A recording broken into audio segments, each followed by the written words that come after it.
আর সেই শহরের রিনা নামের এক মেয়ে। সে স্বপ্ন দেখত একটা সুন্দর সংসার, ভালোবাসায় ভরা জীবন। বিয়ের শুরুটা ছিল একদম স্বপ্নের মতো, হাসি, ভালোবাসা আর ছোট ছোট সুখ। কিন্তু ধীরে ধীরে সব বদলে গেল।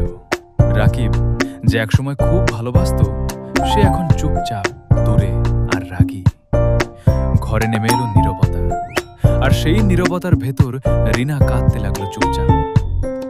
একদিন বড় ঝগড়ার পর রিনা বুঝল এভাবে আর থাকা সম্ভব না। পরদিন ভোরে সে শুধু একটা ছোট ব্যাগ নিয়ে বেরিয়ে গেল। না কোনো ঠিকানা, না কোনো নিশ্চয়তা, শুধু চোখে ভয় আর ভাঙা মন।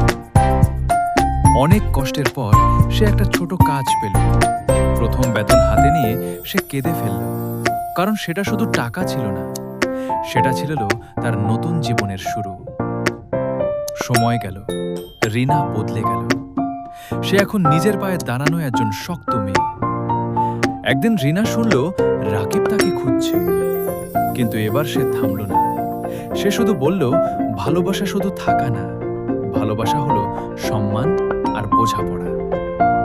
আর এভাবেই ভাঙা সংসারের মাঝেও রিনা খুঁজে পেল তার